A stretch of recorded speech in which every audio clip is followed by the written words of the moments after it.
सुप्रभात छात्रगण। आज हम पढ़ेंगे कक्षा 6 हिंदी बसंत भाग 1 का पाठ 4 कविता। इसके शीर्षक हैं चांद से थोड़ी सी गप्पें। और इस कविता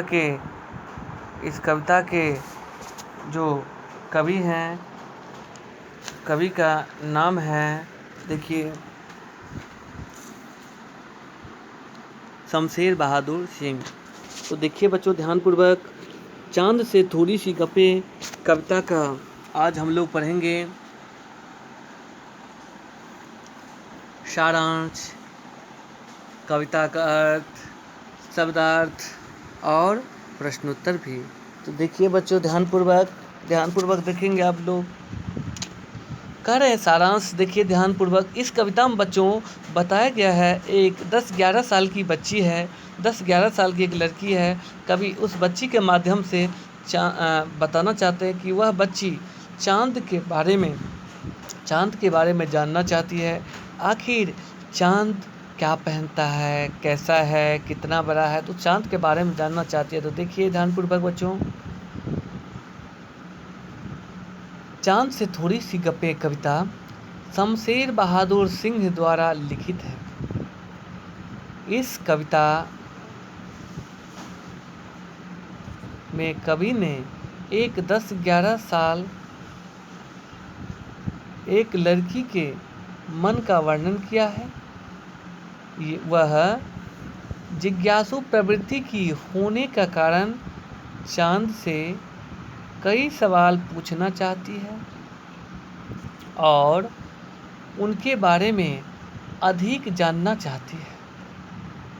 वह चांद से पूछती है कि क्यों वे तिरछे नजर आते हैं। वह सारे आकाश को चांद का वस्त्र समझती है, जिस पर कई सितारे जड़े हैं। चांद का घटना बढ़ना को वह एक बीमारी समझती है। तो देखिए बच्चों ध्यान से देखिए, इस कविता का यह सारांश था। वो क्या करना चाहती है लड़की, उसके बारे में तो मैंने बता दिया। अब देखिए आगे कह रहे हैं कविता का अर्थ।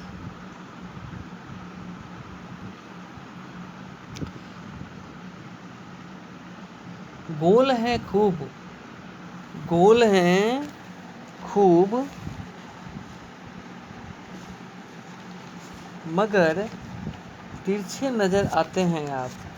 ठीक, तो देखिए इस कविता में बताना चाहते हैं कि कह रहे हैं गोल हैं खूब मगर आप तिरछे नजर आते हैं जरा। आप पहने हुए हैं कुल आकाश तारों जरा। सिर्फ मुंह खोले हुए हैं अपना गोरा चिट्ठा गोल मटोर। देखिए व्याख्या में बच्चों ध्यान से कह रहे हैं, इस काव्यांश में बच्ची चांद को देखकर कहती है कि वह बहुत गोल है पर तिरछे नजर आते हैं। वह आकाश को उनके वस्त्र बताती है, साथ ही आकाश में छाए तारों को। उनके वस्त्र के सितारे जो चमक रहे हैं, चांद का सारा शरीर वस्त्र से ढका है। केवल चांद का गोरा चिट्ठा गोल मुंह ही दिखाई देता है। आगे देखिए बच्चों, अपनी पोशाक को फैलाए हुए चारों सिमत आता है। अपनी पोशाक को फैलाए हुए चारों सिमत आप कुछ तिरछे नजर आते हैं, जाने कैसे खूब हैं गोकी। तो देखिए बच्चों ध्यान से, लड़की चांद से कहती है कि चारों दिशाओं में फैली हुई, लड़की कहती हैं वे उसे कम अकल नहीं समझते। उसे पता है कि चांद से को बीमारी है। जब वे घटते हैं तो वे लगातार घटते चले जाते हैं और बढ़ते हैं तो बढ़कर पूरा गोल मटोल हो जाते हैं। चांद की यह बीमारी उनसे ठीक नहीं हो रही है। कह रहे हैं आगे बच्चों, ध्यान से देखिए। आप कुछ तिरछे नज़र आते हैं, जाने कैसे खूब हैं गोकी। इसका देखिए बच्चों,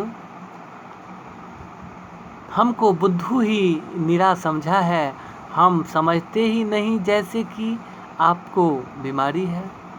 देखिए, चांद से थोड़ी सी गप्पे कविता के इस पद में लड़की चांद से कहती है कि ये जो आप थोड़े से तिरछे से नज़र आते हो, अच्छे तो लगते हो, पर हमको आप बेवकूफ़ न समझना। हम बस जानते हैं कि आपका ये तिरछापन आपकी किसी बीमारी की वजह से है।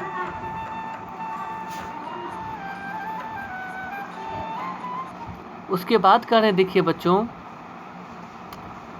कि आगे कहना चाहते हैं कि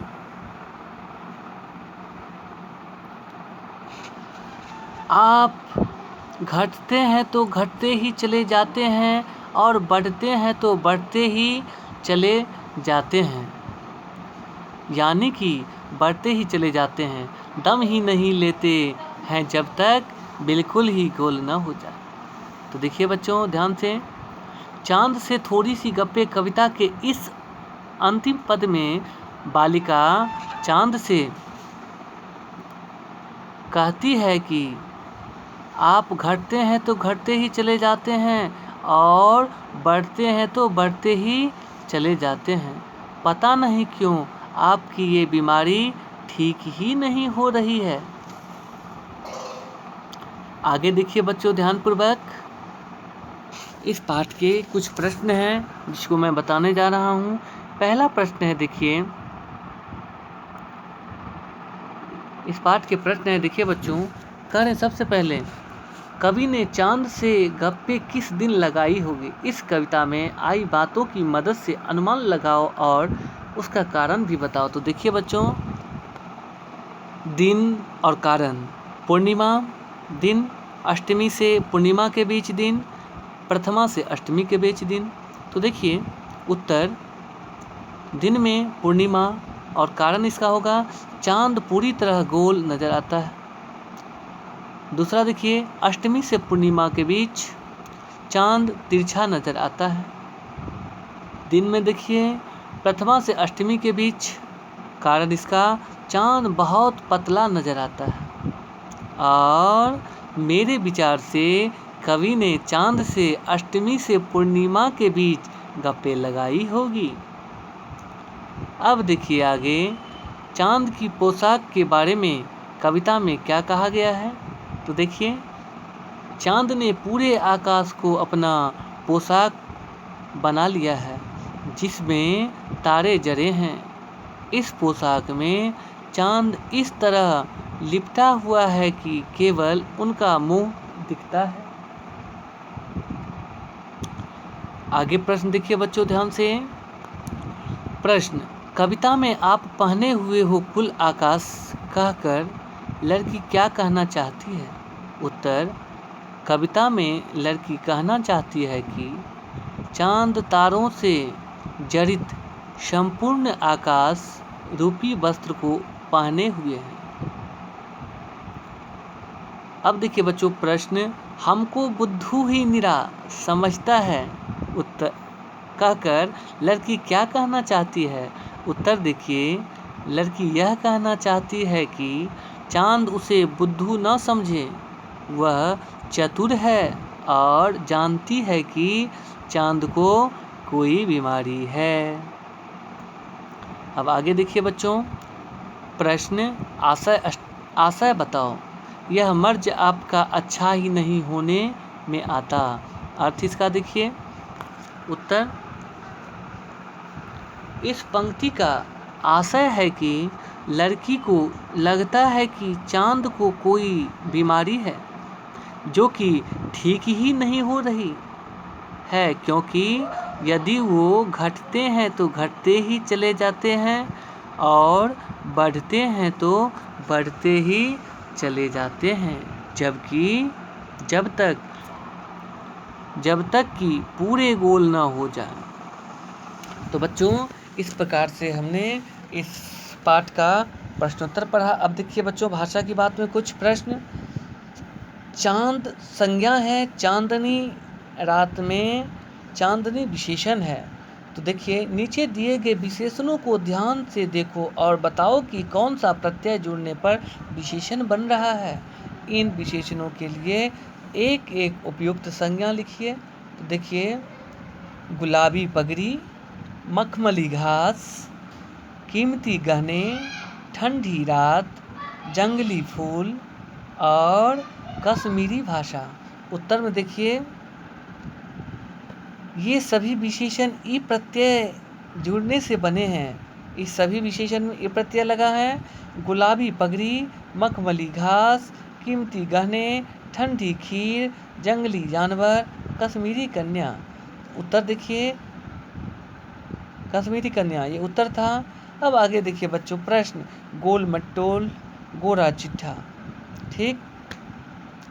अब देखिए, कविता में आए शब्दों के इन जोड़ों में अंतर यह है कि चिट्ठा का अर्थ सफ़ेद है और गोल से मिलता जुलता है, जबकि मटोल अपने आप में कोई शब्द नहीं है, यह शब्द मोटा से बना है।